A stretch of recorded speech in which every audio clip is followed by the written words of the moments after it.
Shell has won an appeal against a landmark climate order for it to cut greenhouse gas emissions. The appeals court in The Hague dismissed the 2021 ruling that Shell must cut its absolute carbon emissions by 45% by 2030, relative to 2019 levels. That included emissions caused by the use of its products. The case has been brought by Friends of the Earth Netherlands, known as Milieudefensie. But presiding judge Carla Joustra said Shell was already on its way to meet required targets for its own emissions. Shell has set a specific reduction target for Scope 1 and 2. That means its Scope 1 and 2 emissions will be reduced by 50% by 2030, compared to 2016. Furthermore, it follows from the documents provided by Shell that it had already achieved a 31% reduction by 2023. So Shell is already doing what Milieudefensie is claiming from it. Milieudefensie's claim regarding Scope 1 and 2 is therefore not admissible. The Dutch court did say, however, that the oil giant has a responsibility to reduce greenhouse gas emissions to protect people from global warming. And it said that it was unclear if demands to reduce emissions caused by the use of its products would help the fight against climate change. The ruling coincides with the COP29 UN Climate Summit in Baku, Azerbaijan. On the agenda is a continuation of last year's talks about transitioning away from fossil fuels. Shell Chief Executive Officer Wael Sawan welcomed the decision, saying Shell believed it was, quote, the right one for the global energy transition, the Netherlands and our company.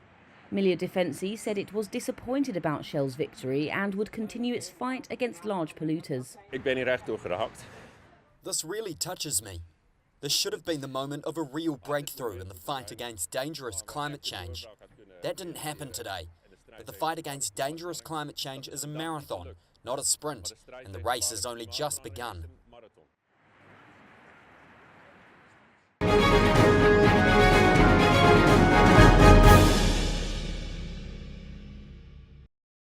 China's government faced mounting anger Wednesday over its handling of the deadly car attack there earlier in the week, and appeared to be taking steps to limit news of the incident. On Monday, a man drove into a crowd at a sports center, killing 35 and injuring 43. But the government took nearly a day to announce the death toll, and the incident has been little reported by state media. Some online posts criticizing the government's response or questioning what the attack means for Chinese society were rapidly removed by authorities. Candles and flowers that had been laid at the scene on Tuesday evening at the sports center's west gate later disappeared. A Reuters reporter on the scene said they were removed overnight. The west side of the sports center was blocked by metal barriers and guarded by security. Despite the efforts to clear the site, many kept dropping fresh flowers on Wednesday morning. It was just a spontaneous feeling that I had when I came to lay the flowers. Even though I didn't know them personally, it felt like those times when I had family members pass away in the past. So I kind of understand that feeling, and this is my feeling.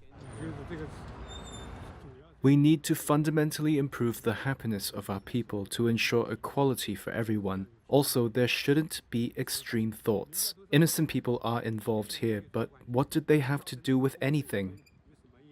Local police have named the suspect as a 62-year-old man with the surname Fan. He is being treated at a hospital for serious injuries after apparently stabbing himself following the attack. Investigators said the incident was seemingly triggered by the man's anger over his divorce. Chinese authorities on Wednesday called for full efforts to treat those injured in the attack.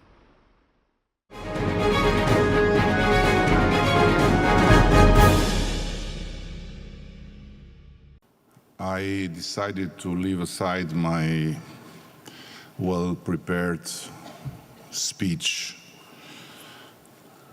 because in the meantime, since yesterday, I was watching the silent TV screens in the Leaders' Lounge, where the organizers have thoughtfully added green plants above the comfortable couches.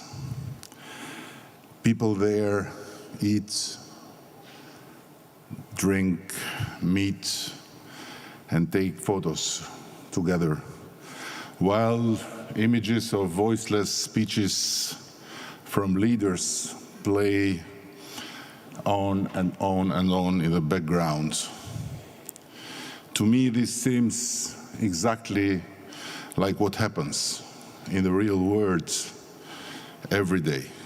What on earth are we doing in this gathering over and over and over if there is no common political will on the horizon to go beyond words and unite for meaningful action?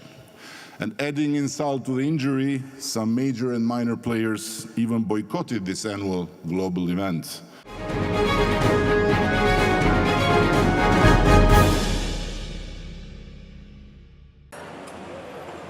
Passengers were stranded at an airport in Indonesia's resort island of Bali on Wednesday, as several international carriers cancelled flights due to volcanic eruptions.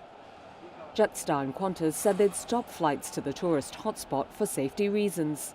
Singapore Airlines also said it had cancelled a flight on Wednesday from Bali to Singapore due to the eruption. Some passengers, like Philip Brown from New Zealand, were hoping to get on other flights. We were meant to fly out this morning, and we got information last night saying there's no more flights on Jetstar for us to fly out. I've got to go home to 3 kids, so hopefully we can catch a flight to get out of here today. Mount Lewatobi Laki-Laki first erupted on November the 3rd. It happened in the East Nusa Tenggara province, around 500 miles from Bali. At least 9 people died as a result. It has since erupted repeatedly, including multiple times on Tuesday. The ash column from Mount Lewatobi has reached as high as 6.2 miles.